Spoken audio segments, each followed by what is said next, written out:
La cristiandad es la religión más grande y organizada de la Tierra. 1 de cada 3 personas es miembro.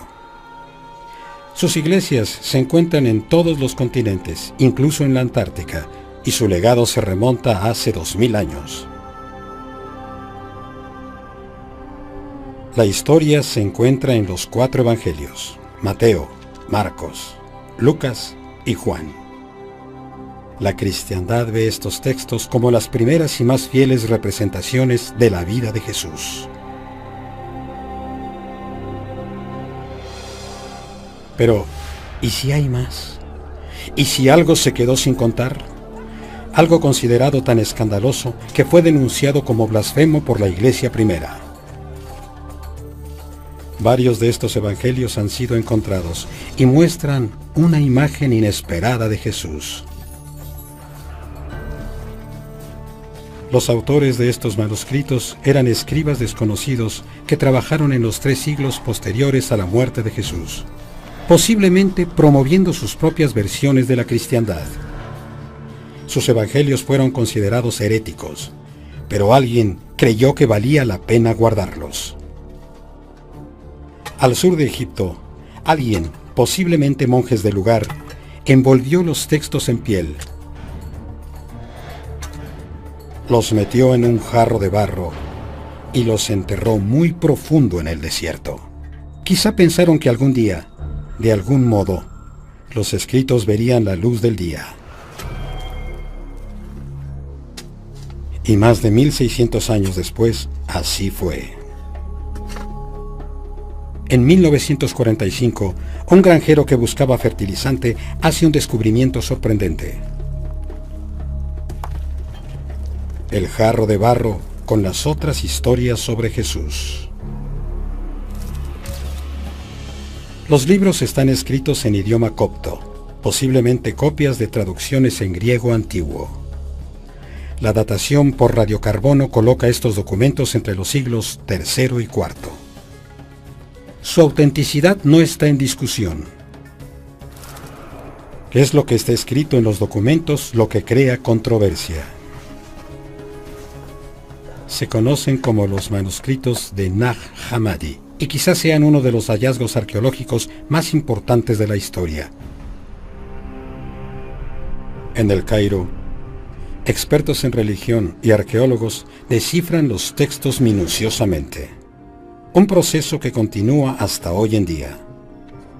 Entre más saben sobre los documentos, más se sorprenden.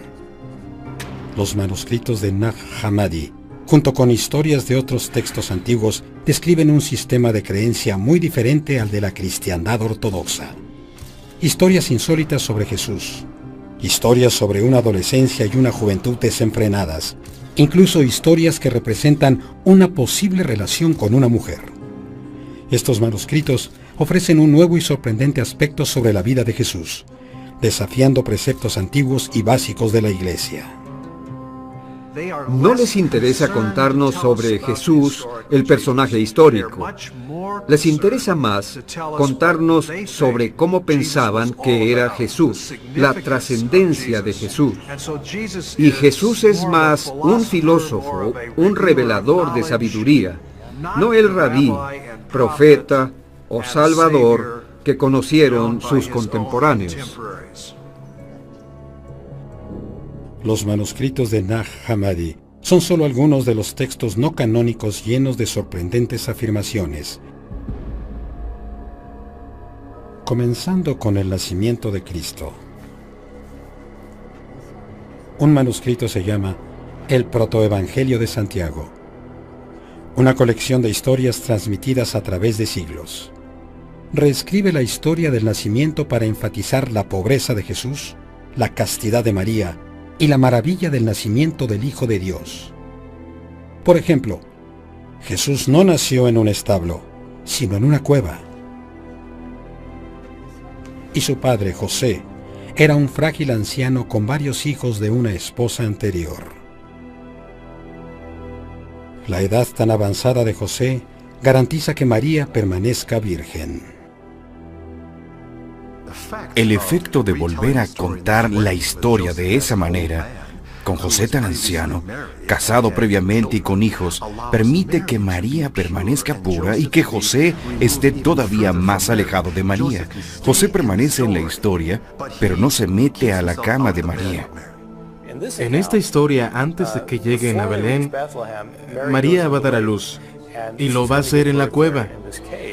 Pero José no quiere ayudar en el parto, así que corre a buscar a una partera. Y cuando lo hace, de pronto presencia un milagro. En el protoevangelio de Santiago, José dice: Vi las nubes sorprendido, y las aves del cielo se detenían en medio de su vuelo. Vi hacia el suelo, y vi una mesa puesta, y había gente sentada alrededor. Sus manos estaban sobre la mesa, pero no se movían para comer. Tenían la cara levantada. José encuentra a la partera y la lleva con él a la cueva. Pero el niño ya había nacido. Y ven al niño que camina hacia su madre. El protoevangelio afirma que el recién nacido Jesús camina hacia su madre y comienza a amamantarse. Es una historia que sorprende a muchos estudiosos, pero para otros el protoevangelio ayuda a aclarar las dudas sobre el primer día de Cristo. De cualquier manera, un mensaje del evangelio es claro: intentar entender los poderes de Cristo, incluso de niño, podría desafiar toda lógica. Estos textos intrigan a muchos estudiosos. Algunos ven estas historias como eslabones perdidos que intentan representar a un Jesucristo más místico. Para otros, son cuentos que dicen más sobre sus autores que sobre el Jesús histórico. Pero las preguntas continúan persiguiendo a los estudiosos de la Biblia. ¿Por qué fueron escritas estas historias y por quién? Al comienzo del siglo XXI, muchos expertos creen que ellos reflejaron el caótico ambiente en el que nació la cristiandad. En los siglos II y III, probablemente cada cristiano tenía una opinión sobre Jesús de Nazaret. Estas otras historias, ya sean realidad o ficción, pudieron ser el medio por el cual la gente aceptó a Jesucristo, el hombre, el profeta, el Hijo de Dios. Las opiniones iban desde lo tradicional hasta lo extremo. Algunos grupos afirmaban que habían 36 dioses. Algunos grupos afirmaban que habían 365 dioses. Y todos estos grupos se hacían llamar cristianos y sostenían que sus puntos de vista eran los legítimos. Hay historias que dicen que Jesús estaba muy cerca de una mujer, de que Jesús escapó de la crucifixión, de Jesús resucitando como un gigante. Un evangelio desenterrado en Egipto en 1896 afirma que el discípulo más cercano de Jesús era una mujer. El texto, el cual se le atribuye a María Magdalena, insinúa una relación más íntima con Jesús. Otro de los textos perdidos es el evangelio de Judas, el traidor de Jesús. En este sorprendente documento, Judas es representado como un héroe por entregar a Jesús a las autoridades.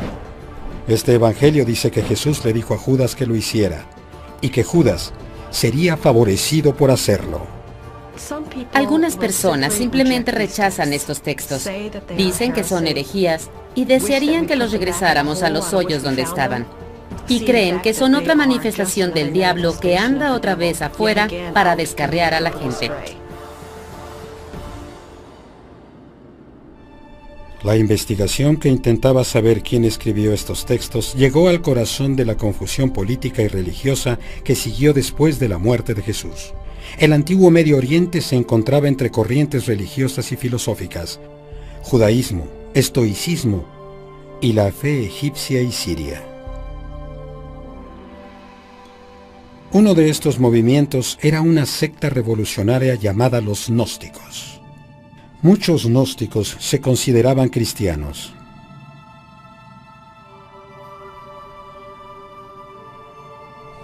La palabra en griego para conocimiento es gnosis, y estas personas se conocían o se hacían llamar gnósticos. Para estos cristianos, Jesús era un Salvador divino traído de más allá desde los límites del universo material. Su cuerpo era un disfraz terrenal que alojaba un espíritu divino. Parte del problema de la iglesia era decidir quién era Jesús, hasta qué punto era un ser humano, hijo de un hombre, y hasta qué punto era un ser divino, el Hijo de Dios. Muchos gnósticos se acercaron a la figura de Jesús, a sus lecciones de amor, de caridad y de tolerancia, un maestro del conocimiento secreto.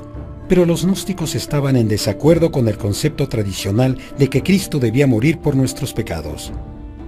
Los gnósticos y otras sectas cristianas querían explorar sus propias versiones de Jesús y comenzaron a escribir sus propias historias.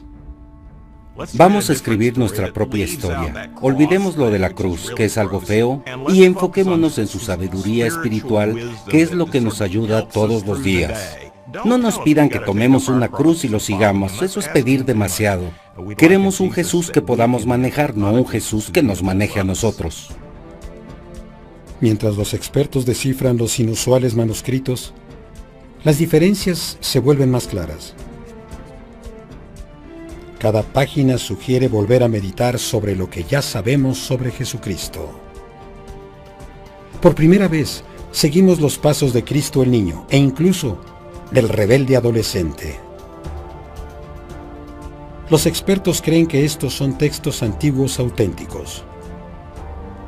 Pero lo que significan podría ser para siempre un desafío.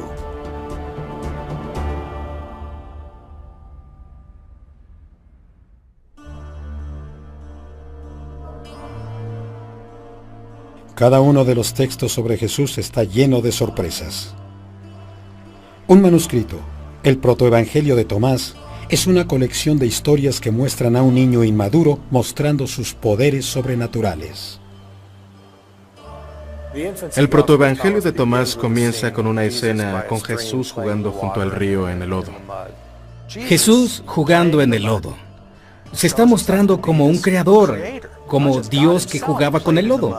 En el Génesis, cuando creó al primer ser humano. Pero en la orilla del río, Jesús no creó a Adán a su semejanza. Creó algo completamente diferente. Forma unos gorriones con el lodo. Y mientras lo hace, un judío pasa por ahí y se enoja al ver que lo hace. Porque es el Sabbat. Jesús está violando el Sabbat. Está trabajando en el Sabbat. Esto anuncia lo que sucederá más adelante en su vida, cuando enfrenta esas controversias sobre la observancia del Sabbat.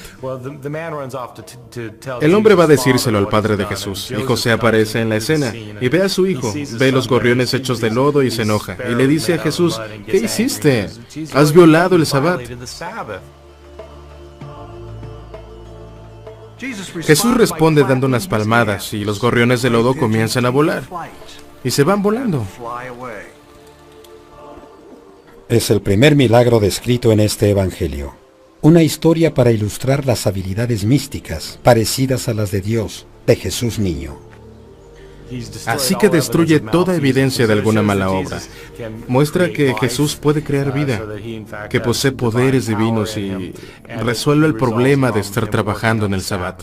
Él es el Señor del Sabbat, aunque solo tenga 5 años. Lo que sigue en el protoevangelio de Tomás es casi imposible de creer. Este evangelio afirma que el Hijo de Dios es capaz de quitar la vida. Él tiene un mal carácter, así que cuando Jesús se enoja hay que tener cuidado porque te podría dar una golpiza por su mal carácter. De acuerdo con este texto, Jesús deja lisiado al Hijo del Hombre que se quejó porque Jesús había violado el Sabbat, diciendo: Quedarás como un árbol sin raíces, sin frutos. Y el niño se desvanece en su presencia.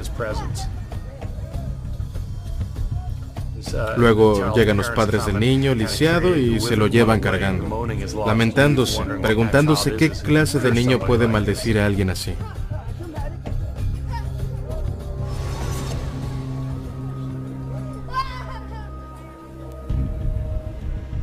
Este evangelio relata otros inquietantes incidentes sobre el joven Jesús, un niño que no solo es poderoso, sino que además se enoja con facilidad.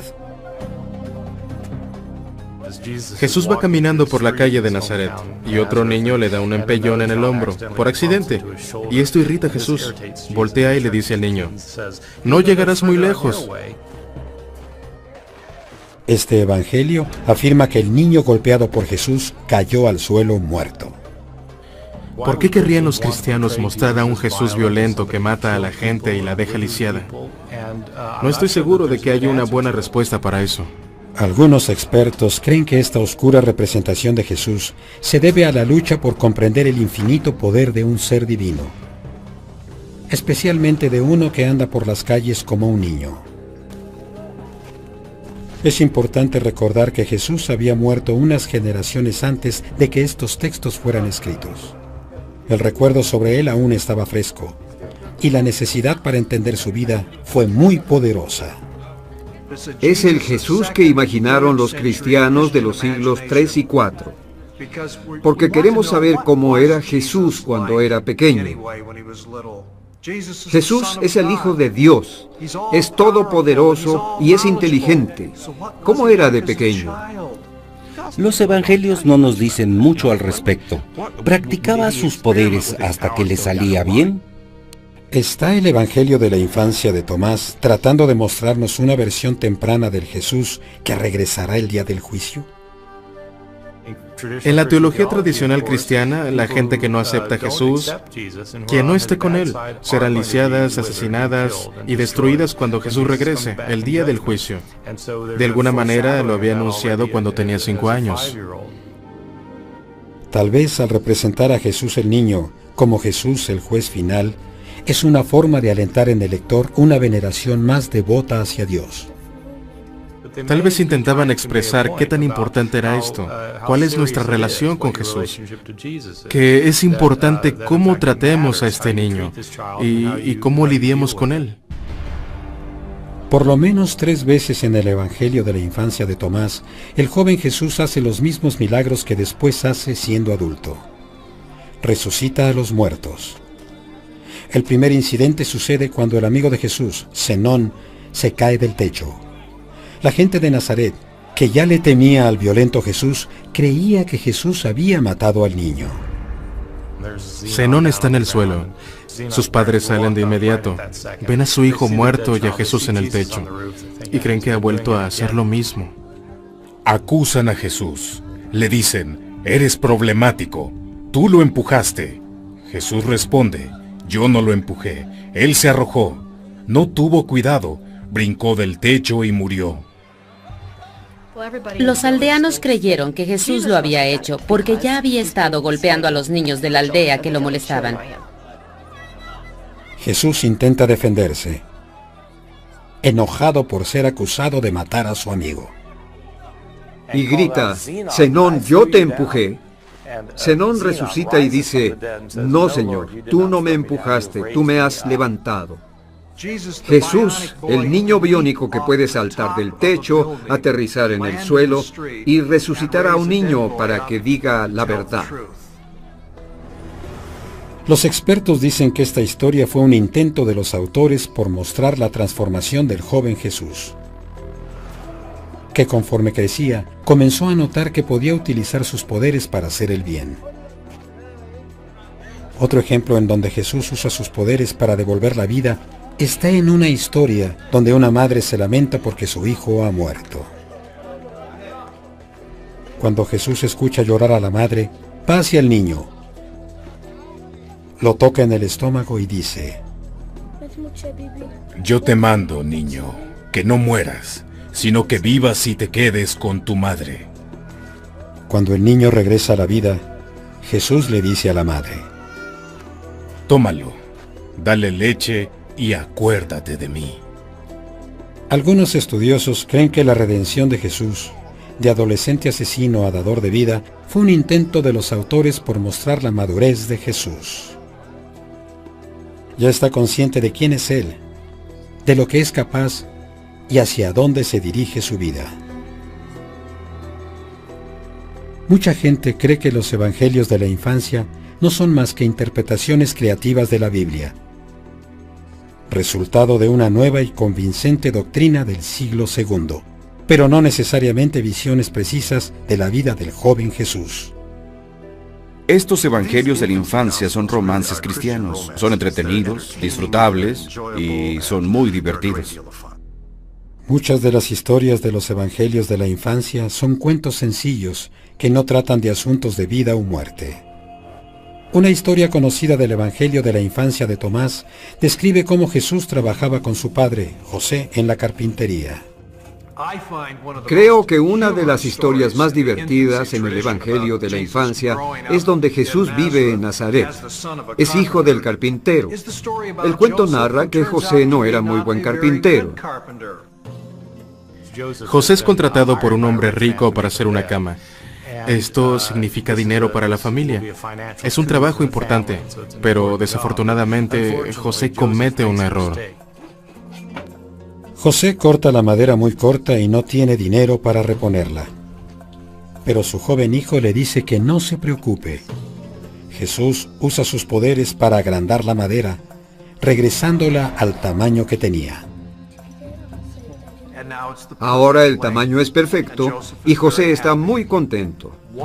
Una vez más vemos el poder de Jesús, incluso siendo un adolescente. En algunos casos, los textos perdidos y la Biblia cuentan la misma historia. Por ejemplo, cuando Jesús tenía 12 años, visita el templo en Jerusalén. Algunos estudiosos creen que esta correlación podría confirmar la validez de los manuscritos perdidos. Otros dicen que la historia de Jesús en el templo es tan común que está registrada en la Biblia en el Evangelio de Lucas que no prueba nada, excepto que se usó a Lucas como fuente. No es fantástico. Jesús no hace volar pichones hechos de barro, no reprende a nadie, no resucita a un niño muerto. Solo está en el templo discutiendo sobre las Escrituras y sobre teología con los maestros de la ley. El misterio sigue sin resolverse. ¿Son estas historias sobre Jesús reales o son adornos creativos? ¿Es posible que sus primeros años hayan estado llenos de enojo, represalias y piedad? Uno de los textos apócrifos no solo habla de la niñez de Jesús, de hecho intenta aclarar las dudas de su vida, entre las edades de 12 y 30. Esta moderna e inusual narración cuenta la increíble historia de un viaje de Jesús, un viaje fuera de Galilea, al Himalaya.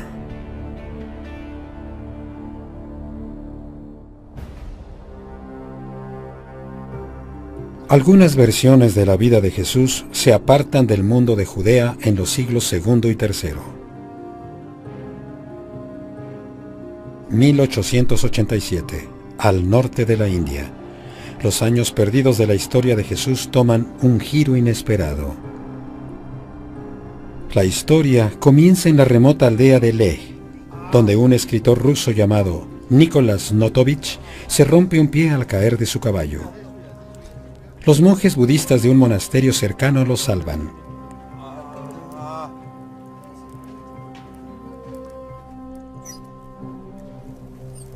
Los monjes le dicen a Notovich que poseen unos textos antiguos que detallan la vida de un santo llamado Isa, que pasó por ahí siglos atrás. El guía de Notovich traduce los textos al ruso y Notovich pronto se da cuenta de que Isa no era un predicador cualquiera. Concluye que ese santo era Jesús y que estos son los relatos de los años perdidos. Uno de los grandes misterios y uno de los grandes puntos de especulación sobre la vida de Jesús es lo que hizo cuando tenía entre 12 y 30 años. La gente piensa que no se sabe nada sobre esos años. Incluso el nombre del profeta del Himalaya es una pista. Isa significa Jesús en muchas lenguas del Oriente.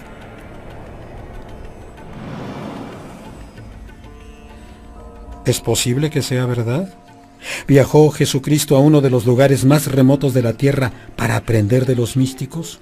De acuerdo con Notovich, los textos dicen que Isa pasó 6 años en la India viviendo con los brahmanes. los máximos sacerdotes de la religión hindú. Algunas personas creen que hubo alguna conexión con esos maestros de diferentes religiones, que Jesús pudo haber tomado algunas de sus ideas místicas del hinduismo y del budismo. Las palabras usadas en las enseñanzas de Isa son similares a las de los evangelios del Nuevo Testamento. No adorarás a los ídolos, no te considerarás de los primeros. No humillarás a tu vecino, ayudarás al pobre, ayudarás al débil, no le harás mal a nadie. No desearás lo que no posees y lo que es poseído por otros. Pero de acuerdo con los textos de Notovich, la historia de Isa toma un giro inesperado. Desobedece a sus mentores hindúes y predica entre las clases bajas, algo prohibido en el sistema de castas de la India. Los sabios se ponen en contra de Isa y conspiran para matarlo. Isa, o Jesús, se entera del plan y huye.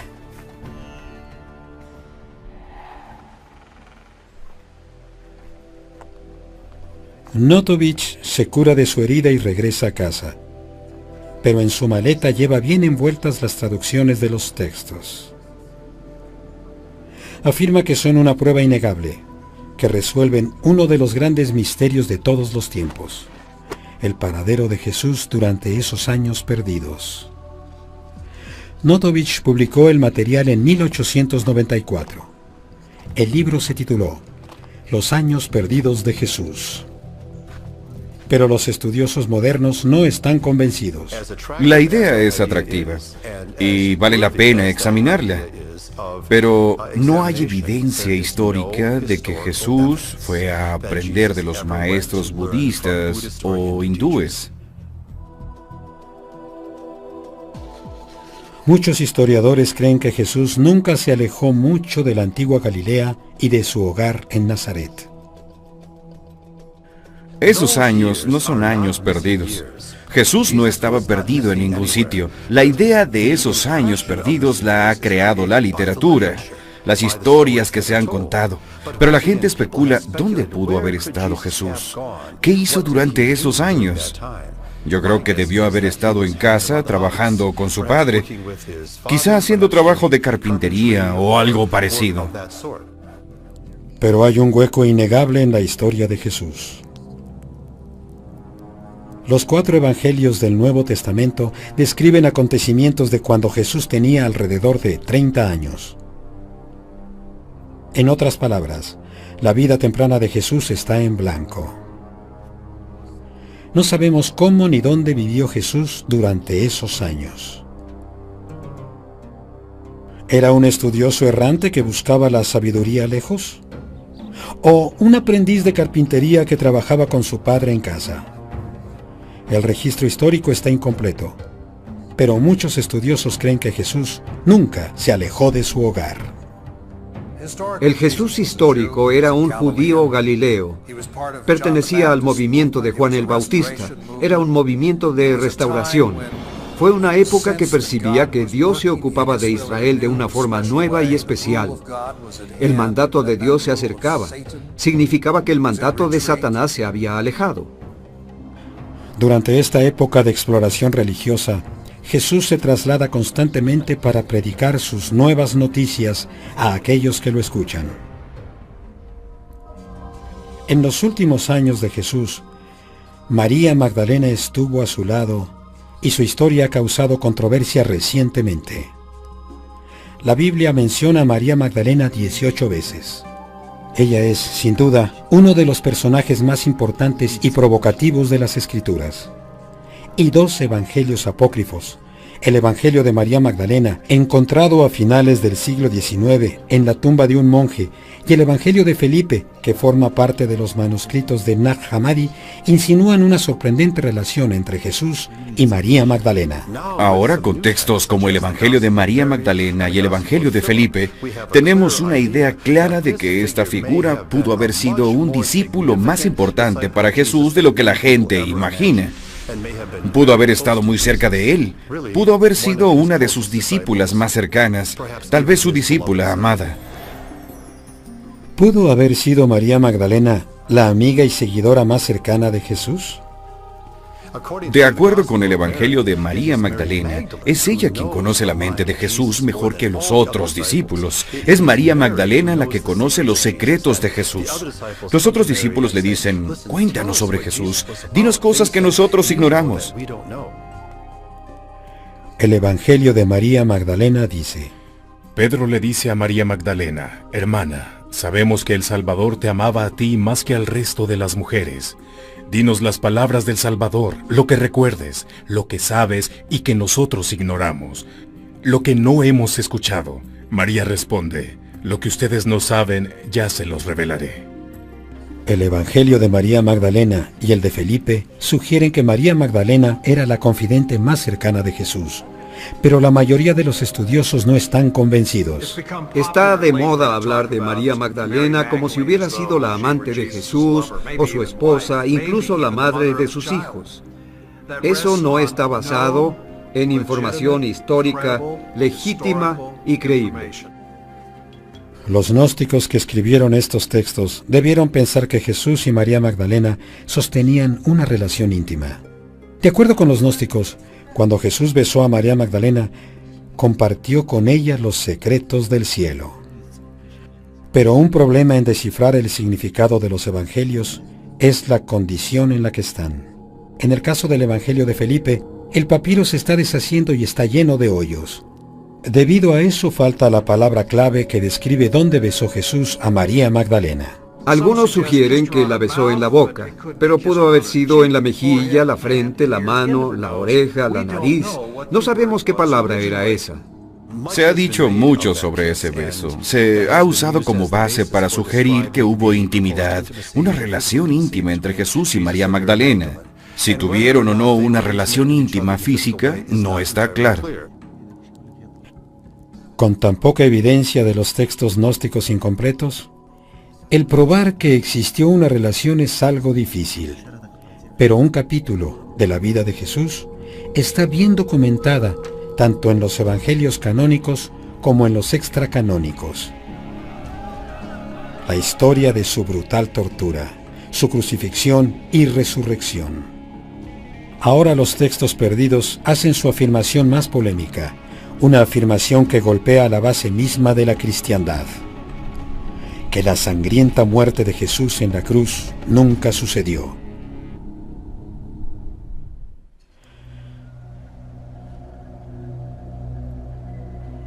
Es un elemento fundamental de la cristiandad, la tortura y la crucifixión de Jesús, la sangrienta historia de Jesús clavado en la cruz y su cuerpo muriendo por los pecados del mundo. La información más importante que tenemos, la más confiable, la más histórica, proviene de Mateo, Marcos, Lucas y Juan.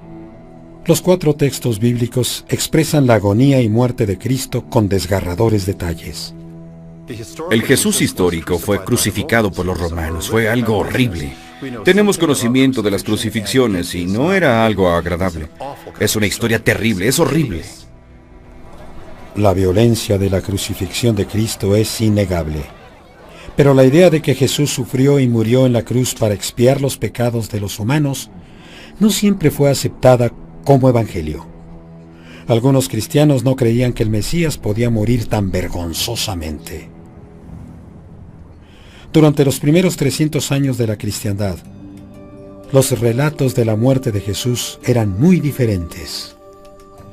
Los escritores de la época buscaban la forma de aceptar la idea de que Jesús, el Hijo de Dios, podía ser ejecutado. Los evangelios posteriores, escritos en los siglos II y III, tratan de algo diferente.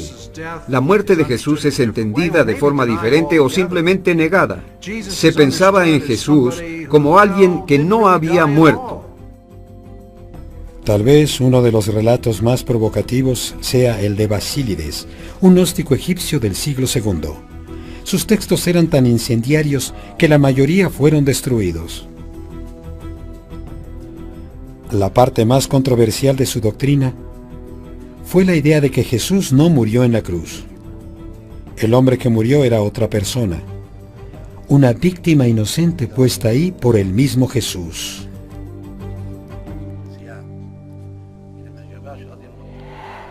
En un relato de la Biblia dice que un transeúnte ayudó a Cristo a cargar la cruz. Un hombre de Cirene, llamado Simón.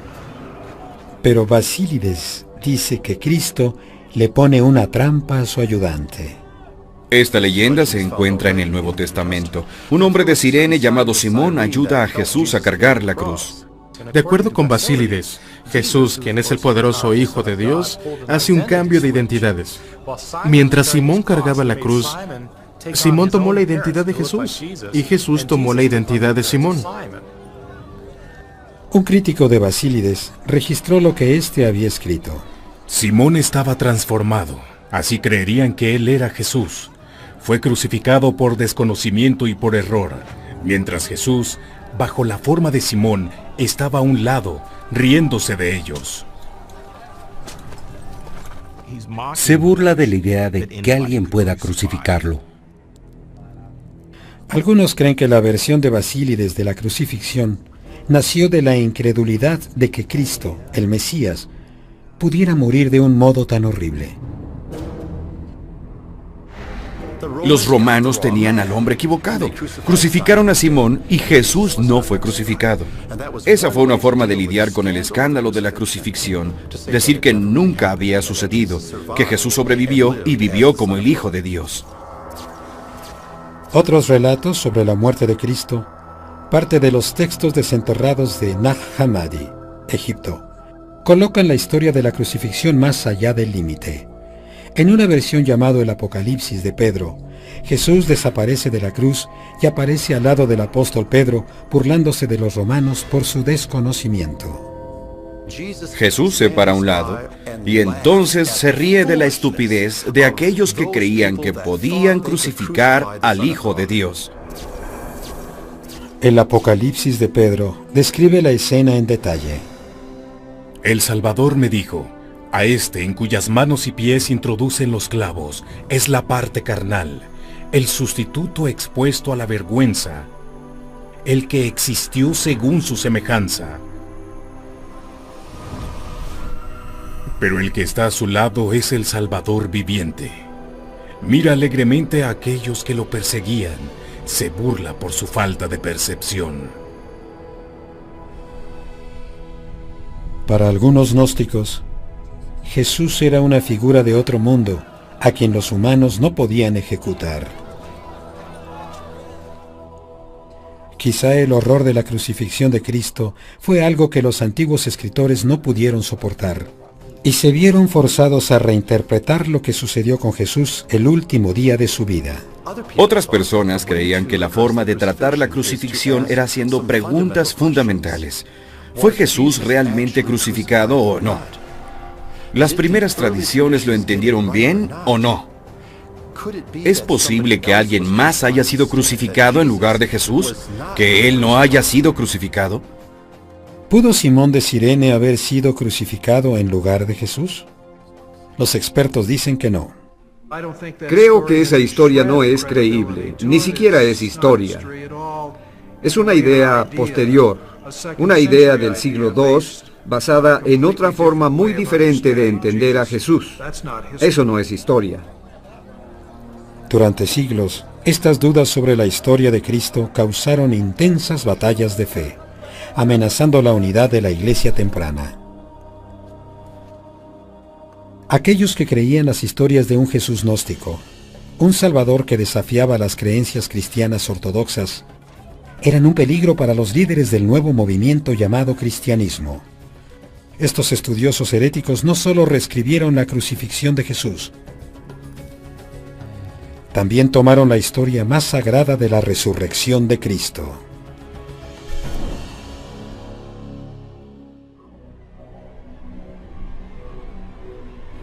En una tranquila mañana de domingo, 3 días después de que Jesús fue crucificado, los cristianos dicen que sucedió el milagro más grande del mundo. Su Salvador se levantó de la muerte. Pero los evangelios bíblicos, Mateo, Marcos, Lucas y Juan, difieren sobre los detalles de esa mañana. Marcos dice que habían 3 mujeres y un ángel. Mateo reporta 2 mujeres y un ángel. Lucas dice que habían 3 mujeres y 2 ángeles, mientras Juan dice que solo María Magdalena estaba en la tumba con 2 ángeles. Para aquellos que no entiendan que puede haber discrepancias en los evangelios, les sugiero un ejercicio de comparación. Tomen los 4 evangelios del Nuevo Testamento y hagan una lista de lo que cada autor dice que pasó cuando Jesús resucitó. Comparen las listas y vean si pueden reconciliarlas. Es un ejercicio muy interesante porque todos los detalles son diferentes. Uno de los textos perdidos, incluyendo el Evangelio de Pedro, fue redescubierto en 1886 en la tumba de un monje egipcio. Brinda elementos adicionales a la historia de la resurrección. Hay otro evangelio sobre la resurrección de Jesús y es bastante extraordinario. A este trabajo lo llamamos el Evangelio de Pedro. El Evangelio de Pedro narra una historia sorprendente que estuvo perdida más de 1600 años. Jesús es sacado de su tumba por 2 gigantes. Y la cruz sale de la tumba. No sé qué estaba haciendo la cruz adentro de la tumba, pero la cruz sigue a Jesús afuera de la tumba. El texto dice que la voz de Dios retumba desde el cielo, preguntándole a Jesús si es que predica para los vivos y para los muertos. Y la cruz, que flota en el cielo, responde: sí. Tenemos a un Jesús gigante y a una cruz que habla y camina. Este es un relato estupendo. La idea es que la salvación de Jesús no solo será efectiva con los vivos, sino también con los santos que murieron antes de Jesús. Ellos también podrán salvarse por medio de la cruz de Cristo. Para los autores de estos textos, el crear estos relatos era una manera de explorar el impacto de la resurrección, que la resurrección del Hijo de Dios estaba más allá de lo comprensible. Es una historia tan grande que debía tener gigantes. A veces deben ser historias que son más grandes que la vida. A veces debe haber una historia que vaya más allá de los límites de lo que conocemos en nuestra vida diaria. Estos descabellados detalles que nos parecen tontos, creo que alguna vez impresionaron a los antiguos oyentes. Otros textos religiosos también relatan la resurrección de Cristo. Por ejemplo, el Corán, el libro sagrado del Islam, ofrece una versión de este relato cristiano.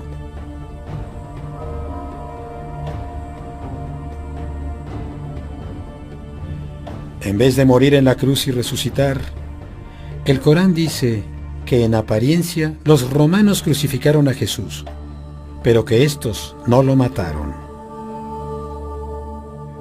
El Corán dice que solo en apariencia Isa fue crucificado, lo que sugiere que el profeta de Dios no fue sacrificado. En el mundo islámico hay una variedad de especulaciones sobre quién pudo haber sido sacrificado realmente. Recientemente, algunos escritores alegan que Jesús solo se desmayó en la cruz, que estaba ensangrentado, pero no muerto. La idea de que Jesús no estaba muerto sugiere que debió haber estado muy mal herido, que fue colocado en la tumba y más tarde se recuperó. ¿Por qué razón pensaron los seguidores de Jesús que era un resucitado? Si un Jesús lastimado, cojeando, que apenas se puede parar, lo saluda, ¿hubieran gritado ellos que Jesús era el Señor que se levantaba de la muerte? Alrededor del año 313 después de Cristo, el emperador romano Constantino aceptó la cristiandad. Con el poder de su nueva fe, le dio a la cristiandad un estatus legal y le pidió a los líderes de la iglesia que unificaran la historia de Jesús. Básicamente le dejó el desafío a la iglesia para que ésta actuara. Para encontrar un significado, la iglesia debía ser una especie de unidad monolítica y única. Había que encontrar los credos, encontrar las escrituras que pudieran unir a todos y empezar desde ahí. Mientras la iglesia unificaba su historia sobre Jesús, Los relatos alternativos empezaron a perder fuerza y a desaparecer. No había matanzas, no había quema de libros. La iglesia simplemente no quería pagar para que esos otros evangelios fueran copiados. Podían costear los libros de Mateo, Marcos, Lucas y Juan, pero no tenían presupuesto para el evangelio de Tomás, el evangelio de Pedro o el de Felipe. Por eso esos evangelios se dejaron de usar, por eso desaparecieron. Aunque se hayan perdido en el tiempo, estos relatos desconocidos de Jesús podrían enseñarnos algo. Podría haber algo escrito entre líneas. Como historiador, creo que estos textos que se han encontrado deben ser estudiados cuidadosamente. Todos son parte del tapiz de la historia. Todos contribuyen. Tal vez estos textos, algunos transmitidos a través de relatos, algunos escondidos cuidadosamente hace mucho tiempo, puedan de algún modo iluminarnos con su propia forma de verdad. Ya sea la verdad de la gente que los escribió, de la época en la que esa gente vivió, o de la religión que esperaban crear. Esto va para todos esos mitos posteriores. No necesitamos un suplemento, un duplicado o una amplificación. Simplemente necesitamos entender la obra maestra original. Entender esa obra maestra, la Biblia, parece que era lo que intentaban estos autores, mostrando a un Jesús niño, aunque fuera un niño malicioso. Tomaron los evangelios bíblicos e intentaron llenar los huecos. Al representar a un Jesús poco convencional, los gnósticos y otros escritores en los siglos II y III intentaban conectarse con Jesús a su manera. El hecho es que entender que había mucha gente que intentaba llegar a la verdad o las verdades, que eran personas de buena fe, que estaban escribiendo textos y explorando las posibilidades, nos permite aceptar más el hecho de que todos esos textos deben ser leídos con interés y con aprecio. ¿Y si hay que aprender algo de estos controvertidos relatos? Quizá simplemente que la fe y la cristiandad siempre desatarán opiniones diversas y apasionadas. Si reconocemos que desde el principio la cristiandad era sorprendentemente diversa, eso debía hacernos tolerantes a la diversidad y no intolerantes. El entender las lecciones que recogen estos misteriosos textos no es cosa fácil. Creo que la gente común no tiene otra opción más que estudiar, tomar algunas clases, leer buenos libros y hablar con personas que sepan del tema. Pero eso es fácil de decir y difícil de llevar a cabo. Interpretar las historias de los textos perdidos puede ser cuestión de aprendizaje y fe. Pero una cosa es clara: los autores de estos relatos deseaban contarnos su propia versión de la historia de Jesús. Sus relatos continúan sorprendiendo y confundiendo a aquellos que los leen. De algún modo, el trabajo de estos antiguos escribas aún podría desafiar creencias básicas del cristianismo, así como lo hicieron hace tanto tiempo. Del mundo de Judea en los siglos II y III. 1887, al norte de la India. Los años perdidos de la historia de Jesús toman un giro inesperado. La historia comienza en la remota aldea de Leh, donde un escritor ruso llamado Nicolás Notovich se rompe un pie al caer de su caballo. Los monjes budistas de un monasterio cercano lo salvan.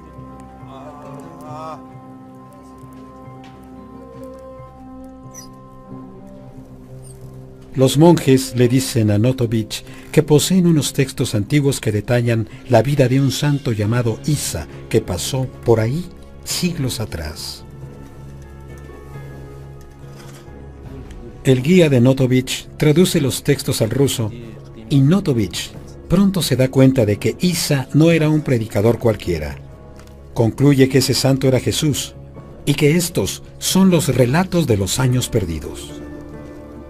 Uno de los grandes misterios y uno de los grandes puntos de especulación sobre la vida de Jesús es lo que hizo cuando tenía entre 12 y 30 años. La gente piensa que no se sabe nada sobre esos años. Incluso el nombre del profeta del Himalaya es una pista.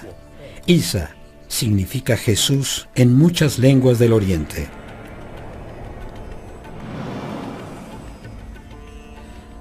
¿Es posible que sea verdad? ¿Viajó Jesucristo a uno de los lugares más remotos de la tierra para aprender de los místicos?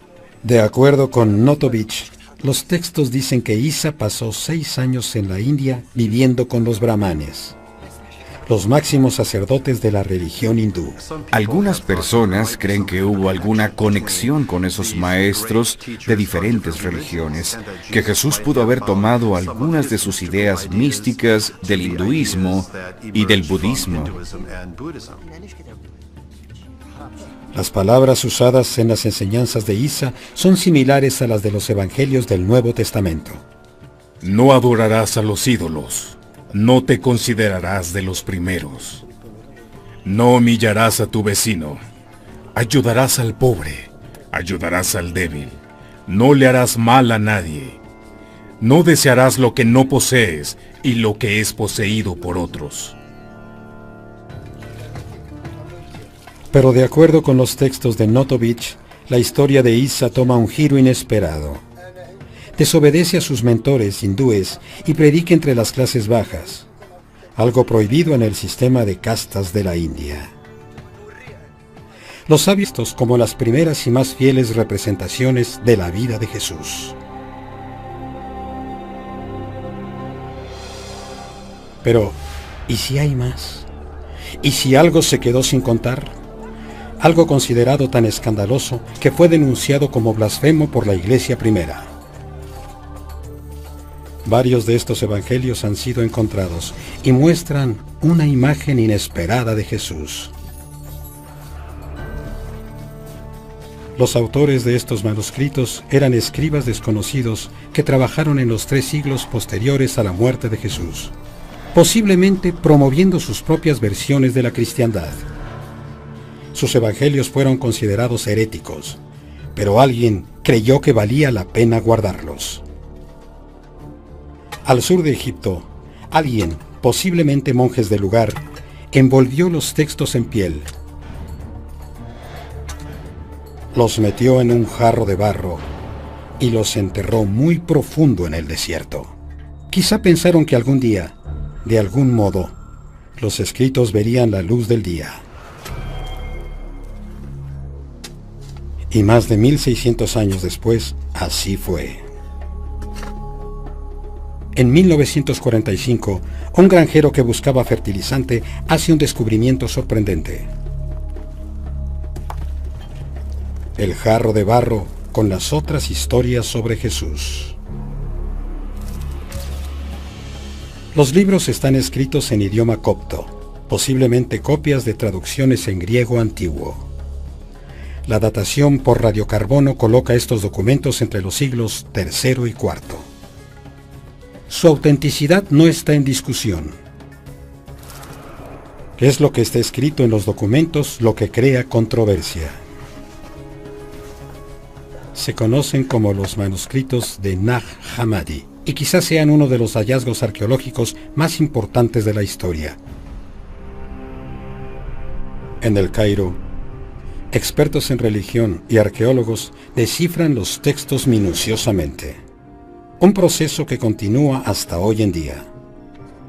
Entre más saben sobre los documentos, más se sorprenden.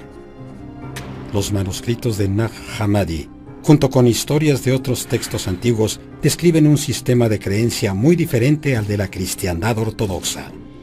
Historias insólitas sobre Jesús, historias sobre una adolescencia y una juventud desenfrenadas, incluso historias que representan una posible relación con una mujer. Estos manuscritos ofrecen un nuevo y sorprendente aspecto sobre la vida de Jesús, desafiando preceptos antiguos y básicos de la Iglesia.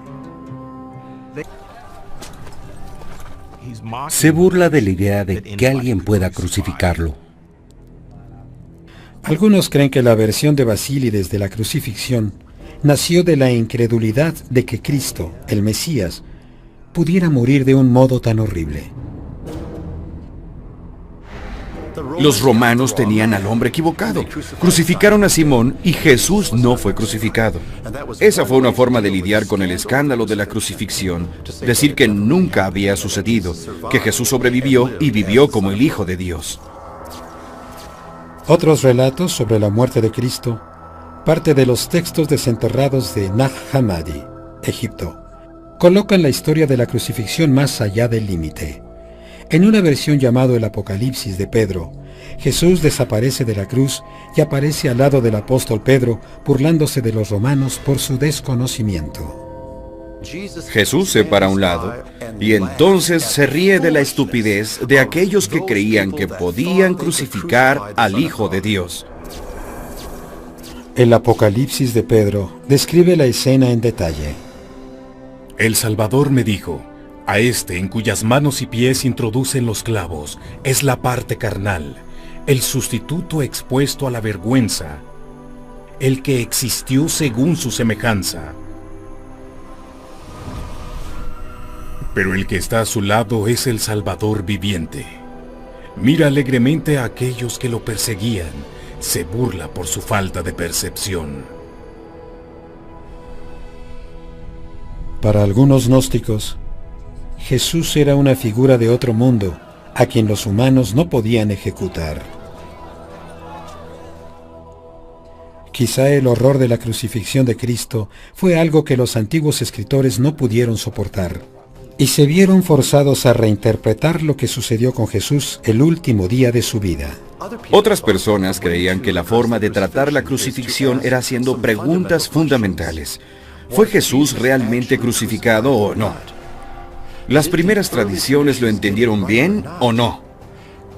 ¿Es posible que alguien más haya sido crucificado en lugar de Jesús? ¿Que él no haya sido crucificado? ¿Pudo Simón de Cirene haber sido crucificado en lugar de Jesús? Los expertos dicen que no. Creo que esa historia no es creíble, ni siquiera es historia. Es una idea posterior, una idea del siglo II, basada en otra forma muy diferente de entender a Jesús. Eso no es historia. Durante siglos, estas dudas sobre la historia de Cristo causaron intensas batallas de fe, amenazando la unidad de la Iglesia temprana. Virgen.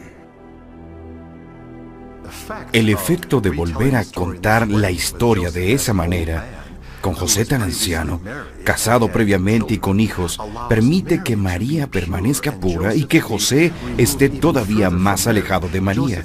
José permanece en la historia, pero no se mete a la cama de María. En esta historia, antes de que lleguen a Belén, María va a dar a luz, y lo va a hacer en la cueva. Pero José no quiere ayudar en el parto, así que corre a buscar a una partera. Y cuando lo hace, de pronto presencia un milagro. En el protoevangelio de Santiago, José dice: vi las nubes sorprendido, y las aves del cielo se detenían en medio de su vuelo. Vi hacia el suelo, y vi una mesa puesta, y había gente sentada alrededor. Sus manos estaban sobre la mesa, pero no se movían para comer. Tenían la cara levantada. José encuentra a la partera y la lleva con él a la cueva. Pero el niño ya había nacido, y ven al niño que camina hacia su madre. El protoevangelio afirma que el recién nacido Jesús camina hacia su madre y comienza a amamantarse. Es una historia que sorprende a muchos estudiosos, pero para otros el protoevangelio ayuda a aclarar las dudas sobre el primer día de Cristo. De cualquier manera, un mensaje del evangelio es claro: intentar entender los poderes de Cristo, incluso de niño, podría desafiar toda lógica. Estos textos intrigan a muchos estudiosos. Algunos ven estas historias como eslabones perdidos que intentan representar a un Jesucristo más místico. Para otros, son cuentos que dicen más sobre sus autores que sobre el Jesús histórico. Pero las preguntas continúan persiguiendo a los estudiosos de la Biblia. ¿Por qué fueron escritas estas historias y por quién? Al comienzo del siglo XXI, muchos expertos creen que ellos reflejaron el caótico ambiente en el que nació la cristiandad. En los siglos II y III, probablemente cada cristiano tenía una opinión sobre Jesús de Nazaret.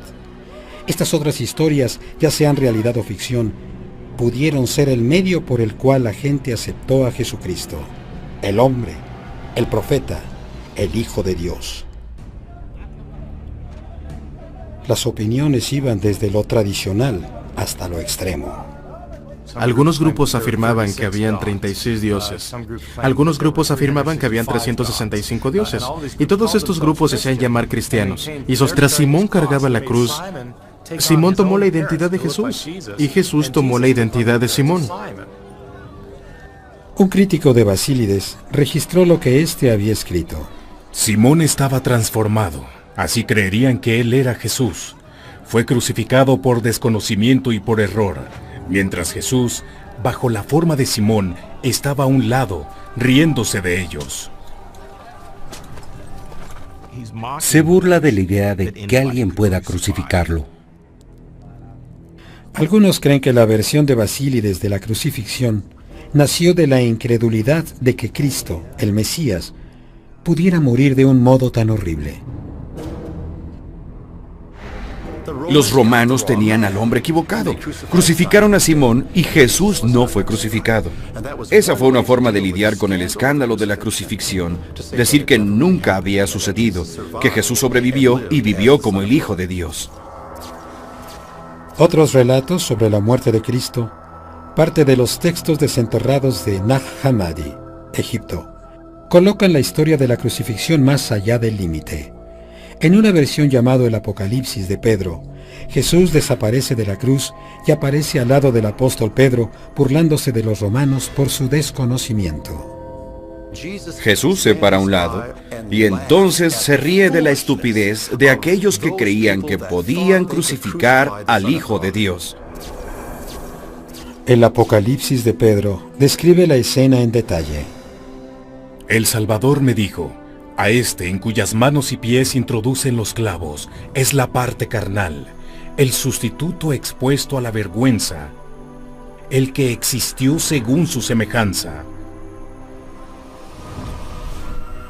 Pero el que está a su lado es el Salvador viviente.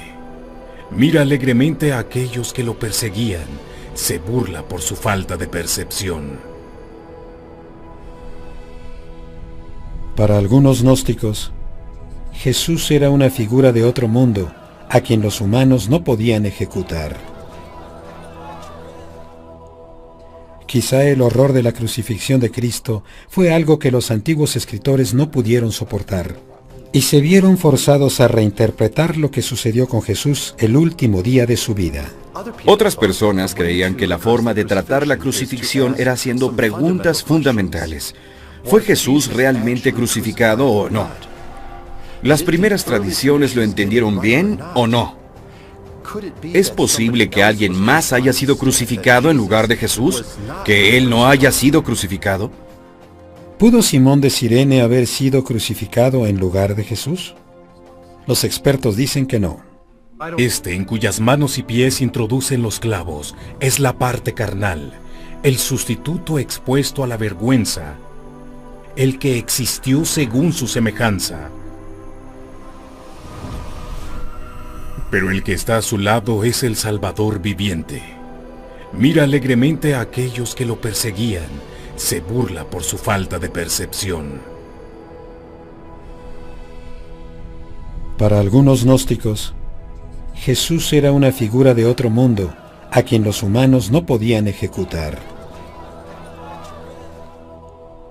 Quizá el horror de la crucifixión de Cristo fue algo que los antiguos escritores no pudieron soportar, y se vieron forzados a reinterpretar lo que sucedió con Jesús el último día de su vida.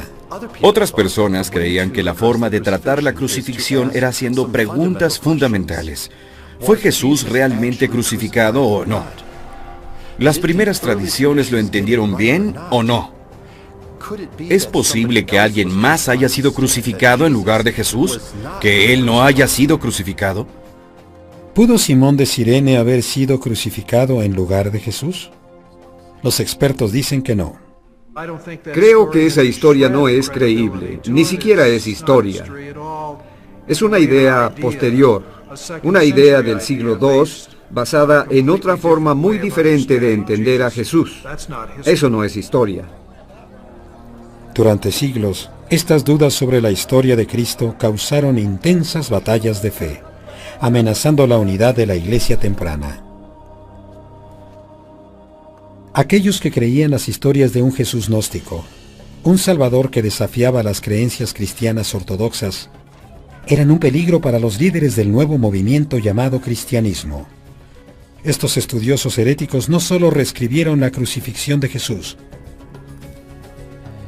también tomaron la historia más sagrada de la resurrección de Cristo.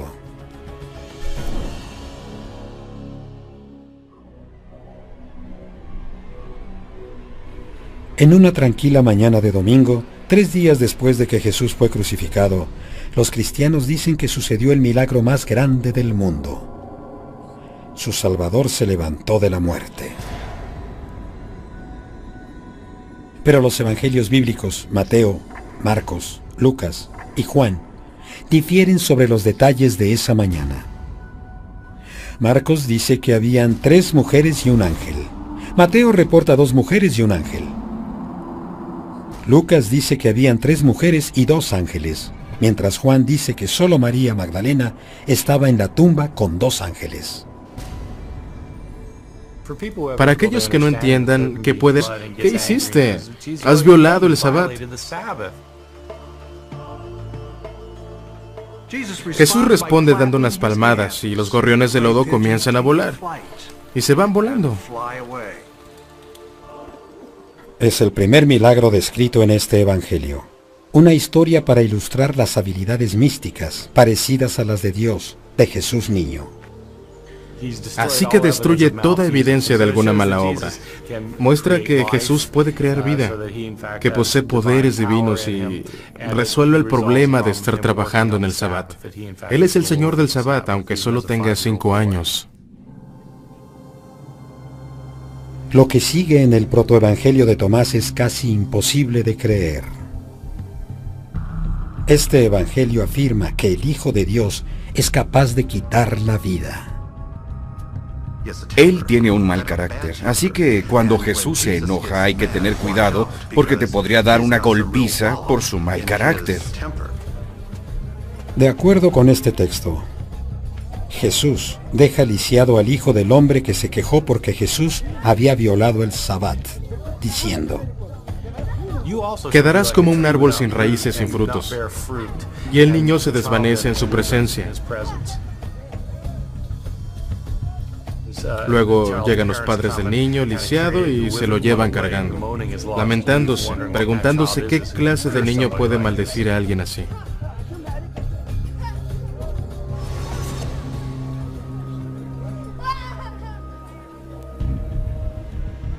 Este evangelio relata otros inquietantes incidentes sobre el joven Jesús, un niño que no solo es poderoso, sino que además se enoja con facilidad.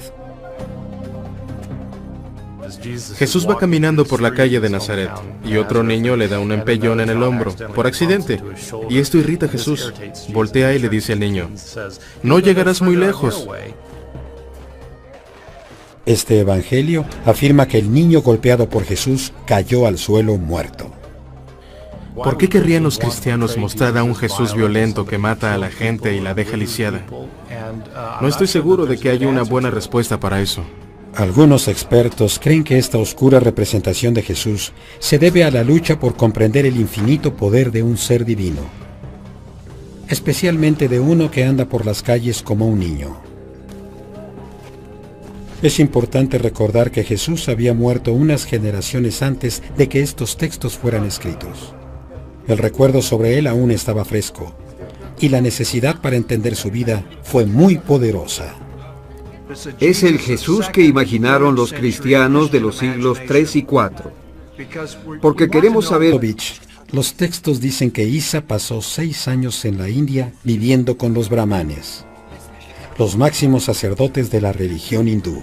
Algunas personas creen que hubo alguna conexión con esos maestros de diferentes religiones, que Jesús pudo haber tomado algunas de sus ideas místicas del hinduismo y del budismo. Las palabras usadas en las enseñanzas de Isa son similares a las de los evangelios del Nuevo Testamento. No adorarás a los ídolos, no te considerarás de los primeros. No humillarás a tu vecino, ayudarás al pobre, ayudarás al débil, no le harás mal a nadie. No desearás lo que no posees y lo que es poseído por otros. Pero de acuerdo con los textos de Notovich, la historia de Isa toma un giro inesperado. Desobedece a sus mentores hindúes y predica entre las clases bajas, algo prohibido en el sistema de castas de la India. Los sabios se ponen en contra de Isa y conspiran para matarlo. Isa, o Jesús, se entera del plan y huye.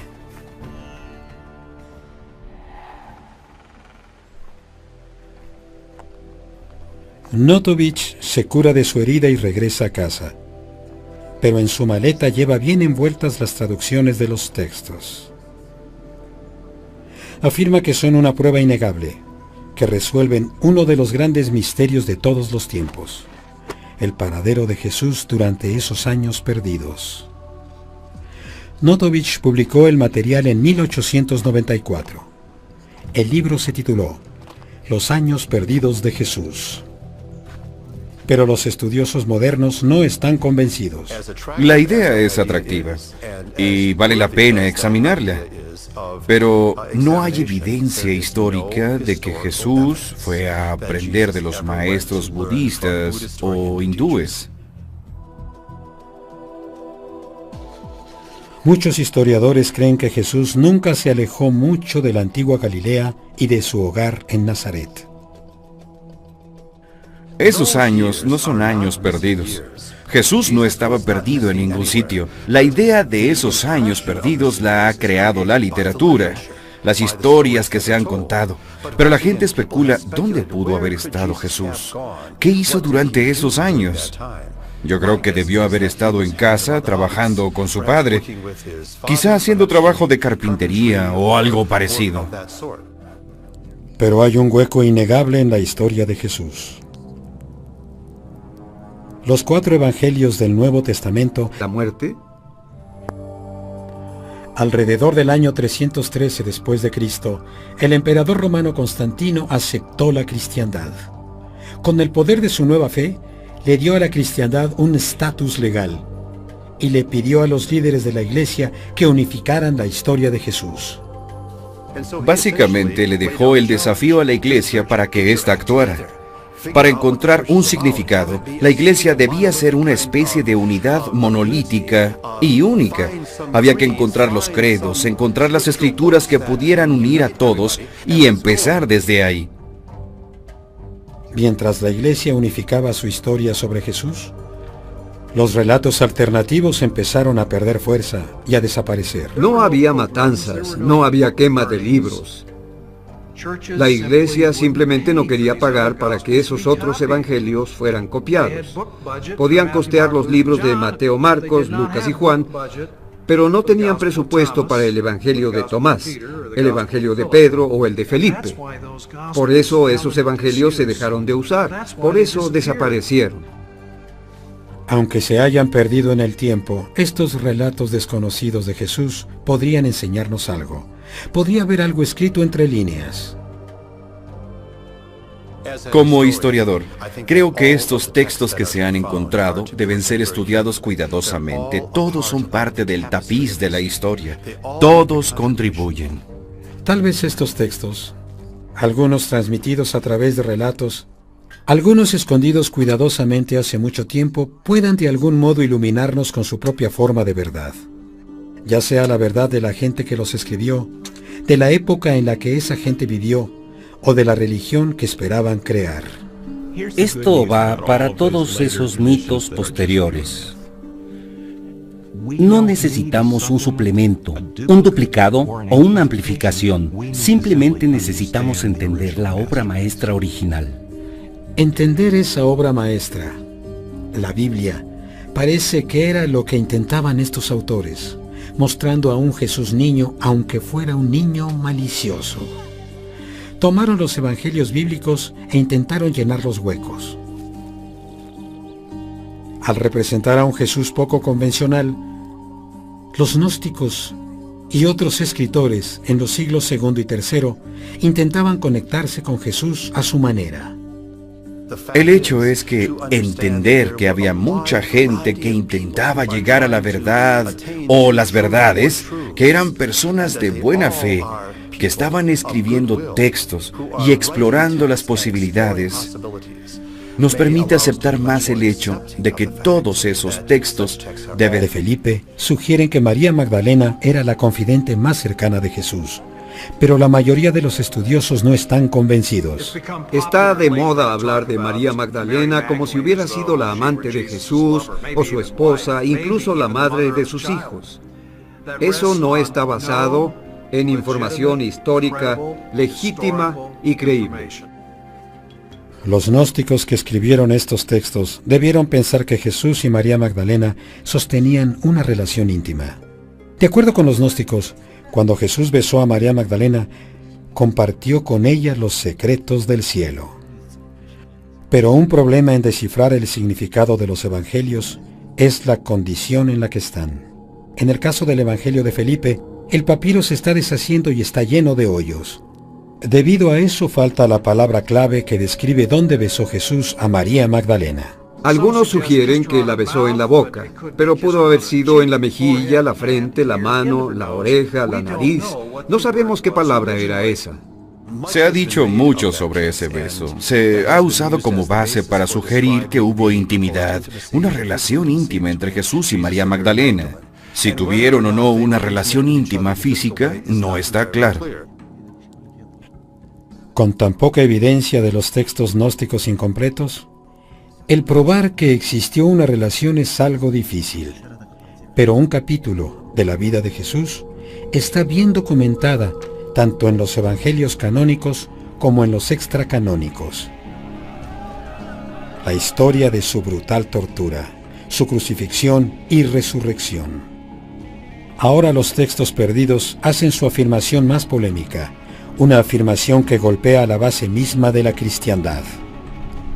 Que la sangrienta muerte de Jesús en la cruz nunca sucedió.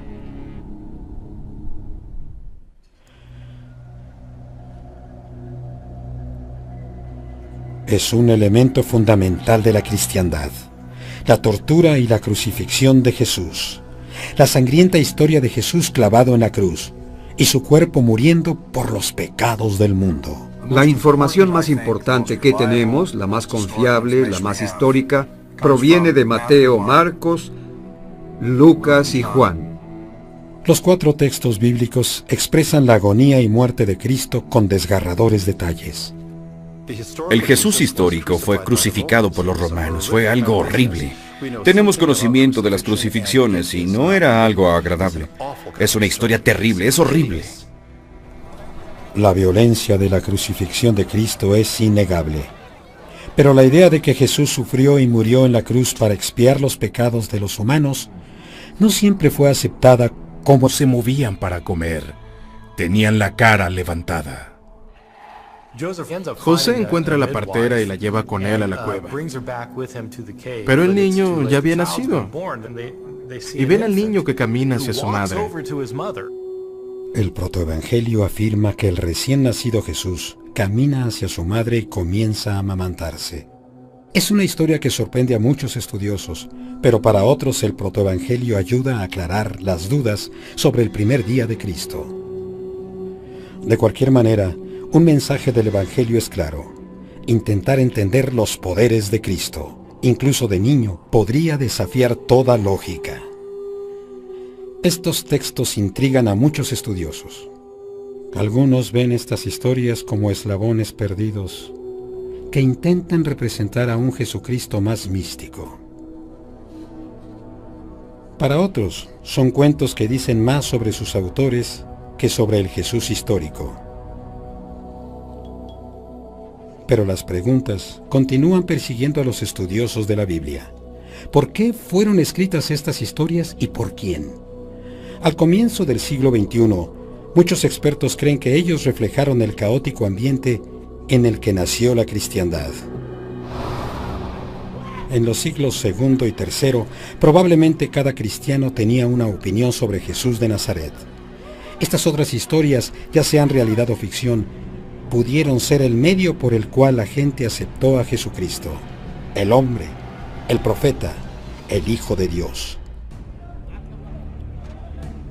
Las opiniones iban desde lo tradicional hasta lo extremo. Algunos grupos afirmaban que habían 36 dioses. Algunos grupos afirmaban que habían 365 dioses. Y todos estos grupos se hacían llamar cristianos y sostenían que sus puntos de vista eran los legítimos. Hay historias que dicen que Jesús estaba muy cerca de una mujer, de que Jesús escapó de la crucifixión, de Jesús resucitando como un gigante. Un evangelio desenterrado en Egipto en 1896 afirma que el discípulo más cercano de Jesús era una mujer. El texto, el cual se le atribuye a María Magdalena, insinúa una relación más íntima con Jesús. Otro de los textos perdidos es el evangelio de Judas, el traidor de Jesús. En este sorprendente documento, Judas es representado como un héroe por entregar a Jesús a las autoridades. Este evangelio dice que Jesús le dijo a Judas que lo hiciera, y que Judas sería favorecido por hacerlo. Algunas personas simplemente rechazan estos textos. Dicen que son herejías y desearían que los regresáramos a los hoyos donde están. Y lo va a hacer en la cueva. Pero José no quiere ayudar en el parto, así que corre a buscar a una partera. Y cuando lo hace, de pronto presencia un milagro. En el protoevangelio de Santiago, José dice: Vi las nubes sorprendido, y las aves del cielo se detenían en medio de su vuelo. Vi hacia el suelo, y vi una mesa puesta, y había gente sentada alrededor. Sus manos estaban sobre la mesa, pero no se movían para comer. Tenían la cara levantada. José encuentra a la partera y la lleva con él a la cueva. Pero el niño ya había nacido. Y ven al niño que camina hacia su madre. El protoevangelio afirma que el recién nacido Jesús camina hacia su madre y comienza a amamantarse.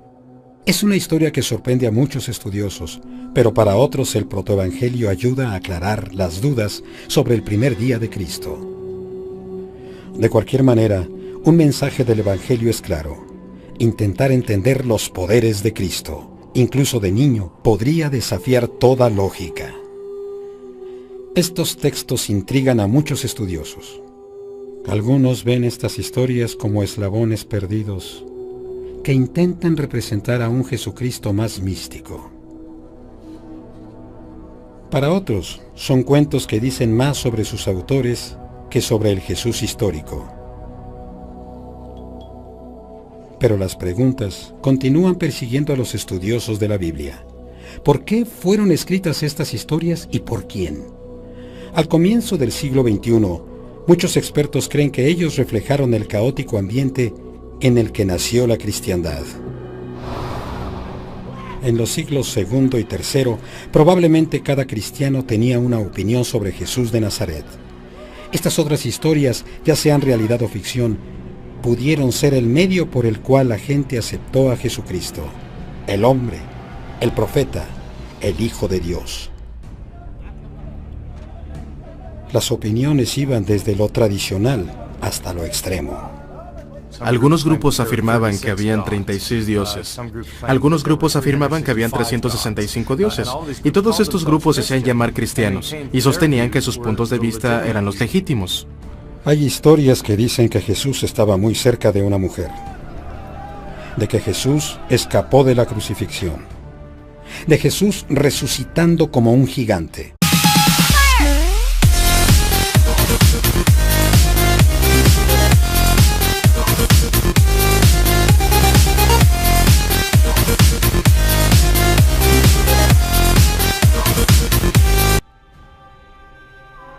La cristiandad es la religión más grande y organizada de la Tierra. 1 de cada 3 personas es miembro. Sus iglesias se encuentran en todos los continentes, incluso en la Antártica, y su legado se remonta a hace 2000 años. La historia se encuentra en los 4 evangelios: Mateo, Marcos, Lucas y Juan. La cristiandad ve estos textos como las primeras y más fieles representaciones de la vida de Jesús. Pero, ¿y si hay más? ¿Y si algo se quedó sin contar? Algo considerado tan escandaloso que fue denunciado como blasfemo por la Iglesia primera. Varios de estos evangelios han sido encontrados y muestran una imagen inesperada de Jesús. Los autores de estos manuscritos eran escribas desconocidos que trabajaron en los 3 siglos posteriores a la muerte de Jesús, posiblemente promoviendo sus propias versiones de la cristiandad. Sus evangelios fueron considerados heréticos, pero alguien creyó que valía la pena guardarlos. Al sur de Egipto, alguien, posiblemente monjes del lugar, envolvió los textos en piel, los metió en un jarro de barro y los enterró muy profundo en el desierto. Quizá pensaron que algún día, de algún modo, los escritos verían la luz del día.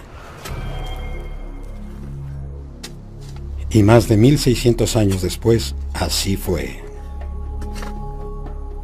En 1945, un granjero que buscaba fertilizante hace un descubrimiento sorprendente. El jarro de barro con las otras historias sobre Jesús. Los libros están escritos en idioma copto, posiblemente copias de traducciones en griego antiguo. La datación por radiocarbono coloca estos documentos entre los siglos III y IV. Su autenticidad no está en discusión. Es lo que está escrito en los documentos lo que crea controversia. Se conocen como los manuscritos de Nag Hammadi y quizás sean uno de los hallazgos arqueológicos más importantes de la historia. En el Cairo, expertos en religión y arqueólogos descifran los textos minuciosamente, un proceso que continúa hasta hoy en día. Entre más saben sobre los documentos, más se sorprenden. Los manuscritos de Nag Hammadi, junto con historias de otros textos antiguos, describen un sistema de creencia muy diferente al de la cristiandad ortodoxa. Historias insólitas sobre Jesús, historias sobre una adolescencia y una juventud desenfrenadas, incluso historias que representan una posible relación con una mujer. Estos manuscritos ofrecen un nuevo y sorprendente aspecto sobre la vida de Jesús, desafiando preceptos antiguos y básicos de la Iglesia. No les interesa contarnos sobre Jesús, el personaje histórico. Les interesa más contarnos sobre cómo pensaban que era Jesús, la trascendencia de Jesús. Y Jesús es más un filósofo, un revelador de sabiduría, no el rabí, profeta o salvador que conocieron sus contemporáneos. Los manuscritos de Nag Hammadi son solo algunos de los textos no canónicos llenos de sorprendentes afirmaciones. Comenzando con el nacimiento de Cristo. Un manuscrito se llama El Protoevangelio de Santiago, una colección de historias transmitidas a través de siglos. Reescribe la historia del nacimiento para enfatizar la pobreza de Jesús, la castidad de María y la maravilla del nacimiento del Hijo de Dios. Por ejemplo, Jesús no nació en un establo, sino en una cueva. Y su padre, José, era un frágil anciano con varios hijos de una esposa anterior. La edad tan avanzada de José garantiza que María permanezca virgen. El efecto de volver a contar la historia de esa manera con José tan anciano, casado previamente y con hijos, permite que María permanezca pura y que José esté todavía más alejado de María. José permanece en la historia, pero no se mete a la cama de María. En esta historia, antes de que lleguen a Belén, María va a dar a luz todos los días. No nos pidan que tomemos una cruz y lo sigamos, eso es pedir demasiado. Queremos un Jesús que podamos manejar, no un Jesús que nos maneje a nosotros. Mientras los expertos descifran los inusuales manuscritos, las diferencias se vuelven más claras. Cada página sugiere volver a meditar sobre lo que ya sabemos sobre Jesucristo. Por primera vez, seguimos los pasos de Cristo el Niño e incluso del rebelde adolescente. Los expertos creen que estos son textos antiguos auténticos, pero lo que significan podría ser para siempre un desafío.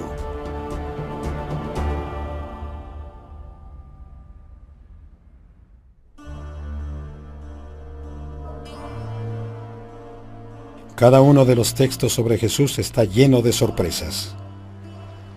Un manuscrito, el Protoevangelio de Tomás, es una colección de historias que muestran a un niño inmaduro mostrando sus poderes sobrenaturales. El Protoevangelio de Tomás comienza con una escena con Jesús jugando junto al río en el lodo. Jesús jugando en el lodo. Se está mostrando como un creador, como Dios que jugaba con el lodo. En el Génesis, cuando creó al primer ser humano. Pero en la orilla del río, Jesús no creó a Adán a su semejanza. Creó algo completamente diferente. Forma unos gorriones con el lodo. Y mientras lo hace, un judío pasa por ahí y se enoja al ver que lo hace. Porque es el Sabbat. Jesús está violando el Sabbat. Está trabajando en el Sabbat. Esto anuncia lo que sucederá más adelante en su vida, cuando enfrenta esas controversias sobre la observancia del Sabbat. El hombre va a decírselo al padre de Jesús, y José aparece en la escena, y ve a su hijo, ve los gorriones hechos de lodo y se enoja, y le dice a Jesús, ¿qué hiciste? Has violado el Sabbat. Jesús responde dando unas palmadas, y los gorriones de lodo comienzan a volar, y se van volando. Es el primer milagro descrito en este evangelio. Una historia para ilustrar las habilidades místicas parecidas a las de Dios, de Jesús niño. Así que destruye toda evidencia de alguna mala obra. Muestra que Jesús puede crear vida, que posee poderes divinos y resuelve el problema de estar trabajando en el Sabbat. Él es el Señor del Sabbat, aunque solo tenga 5 años. Un evangelio desenterrado en Egipto en 1896 afirma que el discípulo más cercano de Jesús era una mujer. El texto, el cual se le atribuye a María Magdalena, insinúa una relación más íntima con Jesús. Otro de los textos perdidos es el evangelio de Judas, el traidor de Jesús. En este sorprendente documento, Judas es representado como un héroe por entregar a Jesús a las autoridades. Este evangelio dice que Jesús le dijo a Judas que lo hiciera, y que Judas sería favorecido por hacerlo. Algunas personas simplemente rechazan estos textos. Dicen que son herejías y desearían que los regresáramos a los hoyos donde estaban. Y creen que son otra manifestación del diablo que anda otra vez afuera para descarriar a la gente. La investigación que intentaba saber quién escribió estos textos llegó al corazón de la confusión política y religiosa que siguió después de la muerte de Jesús. El antiguo Medio Oriente se encontraba entre corrientes religiosas y filosóficas, judaísmo, estoicismo y la fe egipcia y siria. Uno de estos movimientos era una secta revolucionaria llamada los gnósticos. Muchos gnósticos se consideraban cristianos.